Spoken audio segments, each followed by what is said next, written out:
What's up, guys? It's your boy Beganius, and I'm going to be showing you my intervention montage set to Bangarang with a bit of AA12 gameplay in there too. And that's going to be hitting you up. If you could smash that like button, put it in a furnace, burn it, send it into the center pits of hell, and obliterate the like button, that would be great. That's not what I'm doing.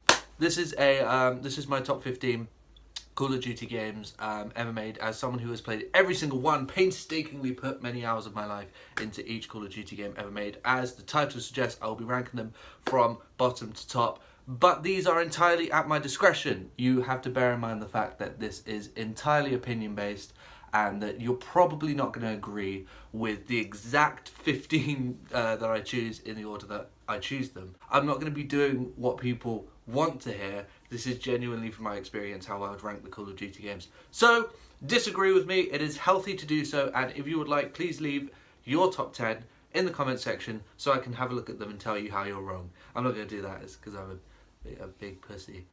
So what makes a great Call of Duty game? Lots of action, explosions, great set pieces in the campaign. You've got to have bro fists and high fives and everybody slapping their hands together.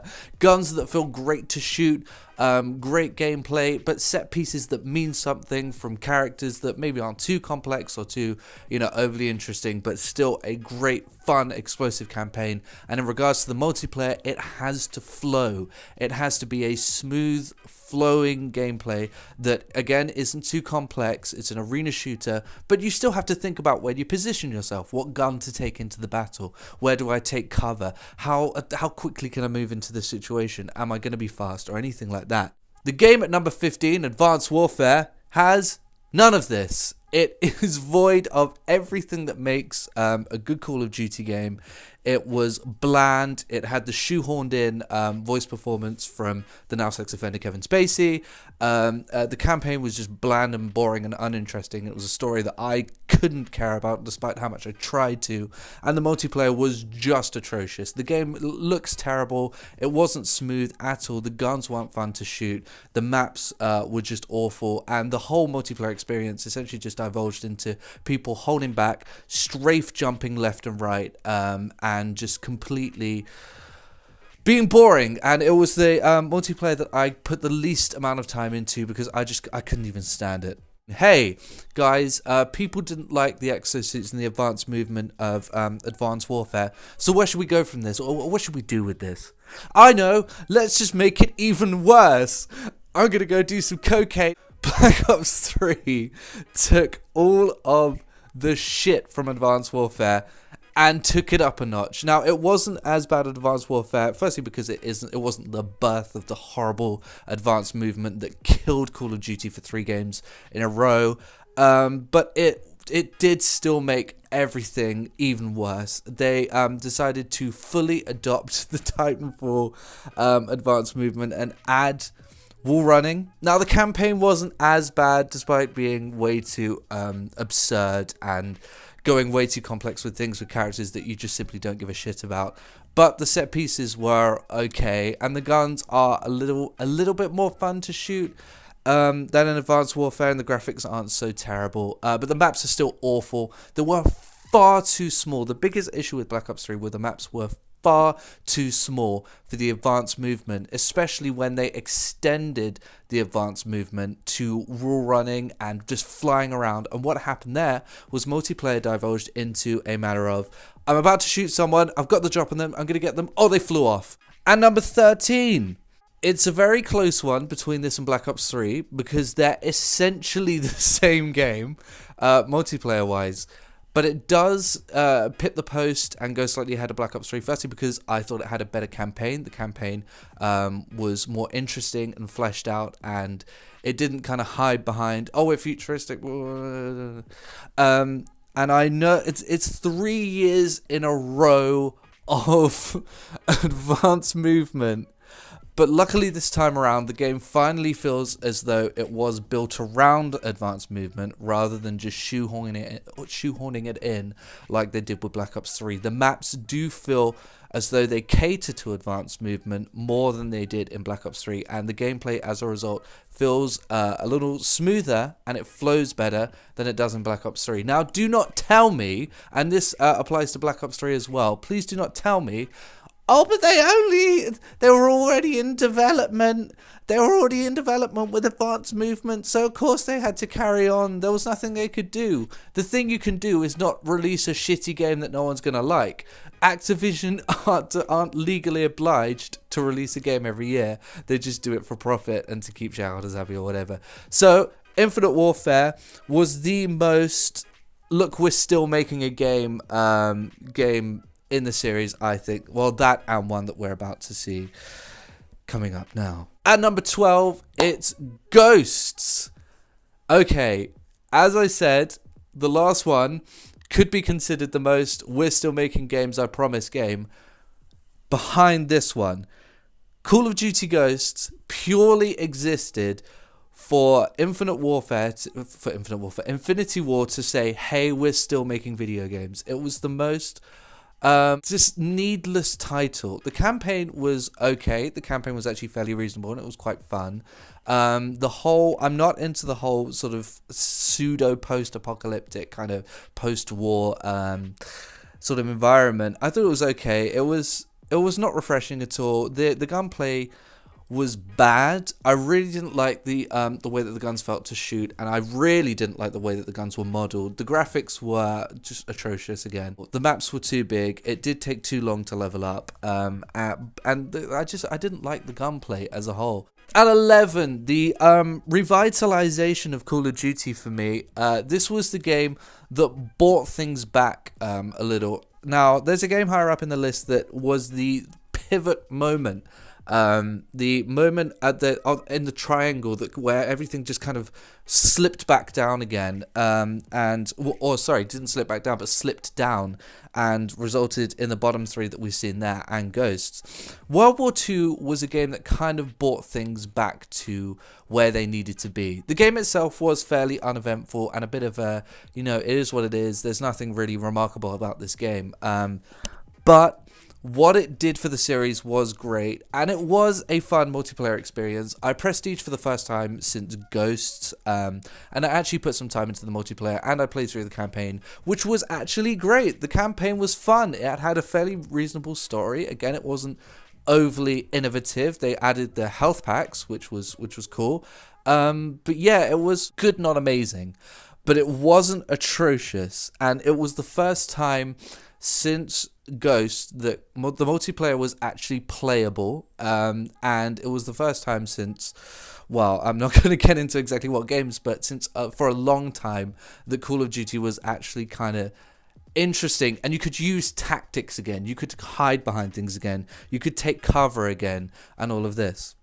At number 10 is it's a bit old school. We're going to go old school with this. Call of Duty 3, it's just a pure, I'm not going to talk too much about it. It's a pure thoroughbred Call of Duty in that, like World War II, it's inoffensive in a sense of Call of Duty. It's not silly, it's not over the top. It's a World War Call of Duty game.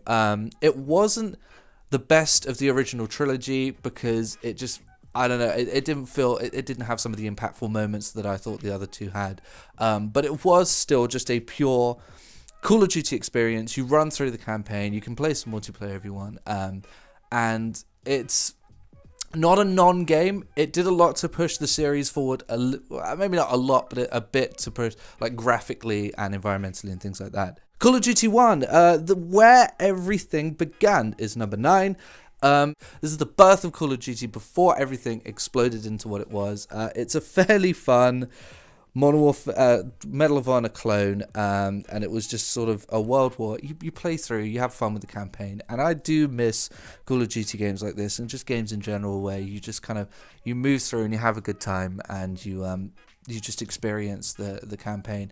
And yes, I miss games like this, and I miss stripping away all of the shit that they've added to Call of Duty nowadays. So, Call of Duty 1, you thoroughbred, the title that started everything, is number 9. At number 8, the game where it all fell apart. This was the moment where Call of Duty started that descent, that slide down the other side of the triangle that it's just recovering from now, is Modern Warfare 3. For me, this was where the animations started to look super dated and really just bad. It started to look more cartoony. The graphics were terrible. The sprint animations I really didn't like.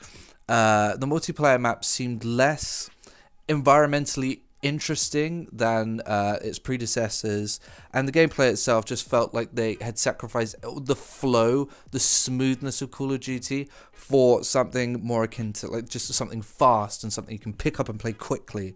That being said, it was full of features. It was highly addictive. You could just run in, and it was fun.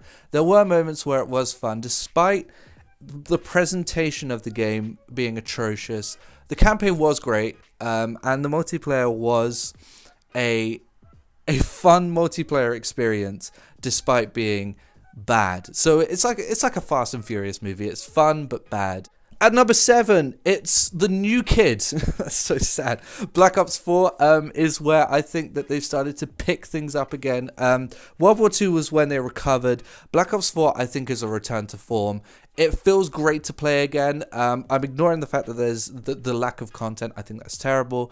But the maps are actually pretty good. I like them. They're a nice space. They're nice and they're not too small, not too big. The guns do feel fun to shoot again, and they've brought in some of those modern nuances to the game that do make it fun.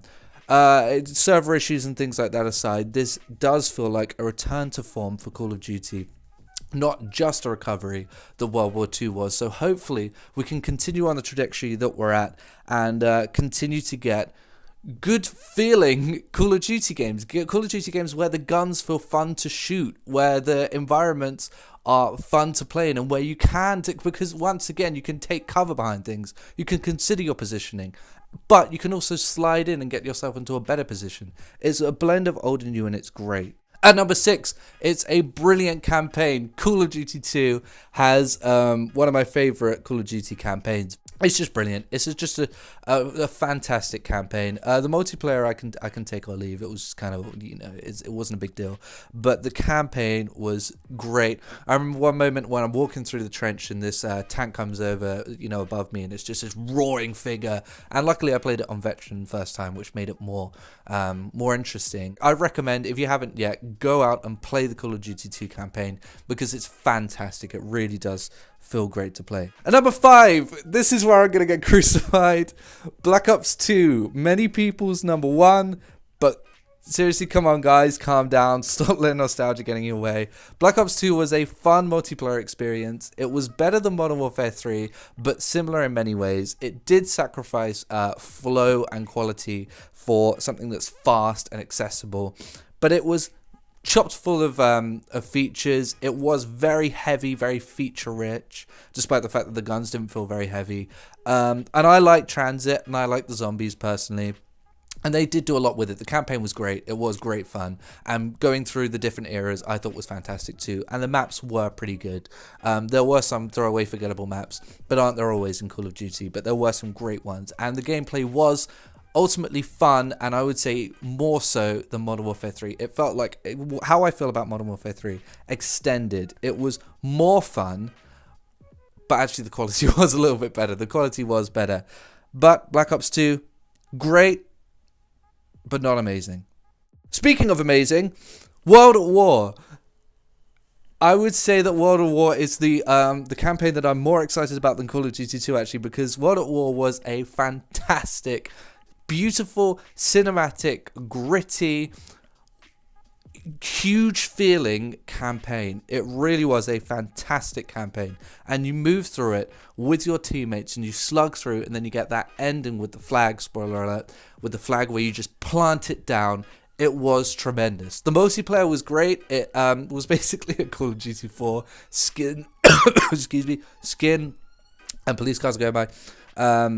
But it was still great. It was still that great Call of Duty 4 formula, but it was also the game that introduced zombies with what I consider to be the second best zombies experience, because it was scary shit, man. That was a scary zombies experience because it felt more stripped down and more bare bones and less colourful, a lot darker. But it was just one hell of a campaign, man, and it has to be up there purely because of that. And number 3, the game that changed everything, the game that made Call of Duty what it is today, the game that made it a household name. How could it not be in the top 3? Call of Duty 4, Modern Warfare, just flipped the franchise on its head. 1 was great, 2 was fantastic, 3 was great, and then 4 came along and just changed everything. And it had that perfect multiplayer formula at the time. Great and simplistic, but at the same time, at the time it was head and shoulders above everything. It influenced gaming more than I think most modern video games now, and it just felt great to play, man. And it had a lot of those modern nuances that you didn't have in gaming at the time. Attachments, perks, kill streaks, everything like that came from Call of Duty Modern Warfare. A fantastic campaign with characters that you love, that you're introduced to and you instantly fall in love with. It is a brilliant campaign, and the maps are great. It was really just kind of the first time that we had seen a game of this type, and it was perfectly fleshed out. A fantastic experience, Call of Duty 4, and one that was hugely innovative and just brilliant for so many people. And number 2, what would it take to be better than that? Because we're going to know what number 1 is now. It's Modern Warfare 2. Modern Warfare 2 really did build on Call of Duty 4 tremendously well. It's fantastic. It did exactly what it had to do with Call of Duty 4. The graphics were better. It was a beautiful, beautiful game. I still think one of the best second games ever made. The gameplay was fantastic. It flowed beautifully. My only issue would be that I thought the health was too low. And there's a reason it's considered the best one. The maps were fucking fantastic. The guns all felt tremendous to shoot. It was a great feeling game. The campaign was, I think, maybe the best one. It might have been the best, one of the best. I don't know. It's hard to decide. But it was a excellent campaign. The mission where you rescue Soap was phenomenal. Spec Ops was absolutely fantastic. The challenges, everything about that game, it just flowed beautifully. It was everything that I have an issue with those newer Call of Duty games was just so perfectly constructed in Modern Warfare 2. It flows beautifully. It just is so slick, and that's exactly what you need from a Call of Duty game. So, what can number 1 possibly be? Man, I love this game. It's the masterpiece that is Black Ops 1. Black Ops 1 took everything that is good about Call of Duty and it gave it to you. It is the quintessential, perfect Call of Duty experience. It is Call of Duty. It had the beautiful flowing gameplay, and I think it actually flowed better than Modern Warfare 2. It was so smooth, so just perfected. Everything was rounded and perfected. The health was perfect. I thought the time to kill in that game was perfect. Every weapon felt great to shoot. The customization had been turned up from Modern Warfare 2. Every aspect was just improved from Modern Warfare 2, which we thought couldn't get any better. I also love the time period. I think that it was a unique time period other than Battlefield Vietnam, which was shit anyway, which led to a cool as hell campaign. And the best zombies experience, I think, by far in Call of Duty. I think they were the best zombies maps, and just it was fleshed out from World at War, but still not too much like we have now. This was the perfect Call of Duty experience, and it took everything that Modern Warfare 2 had and layered the right things on. It's a phenomenal Call of Duty experience, and to this day I still think the best Call of Duty game ever made, because it just worked so perfectly.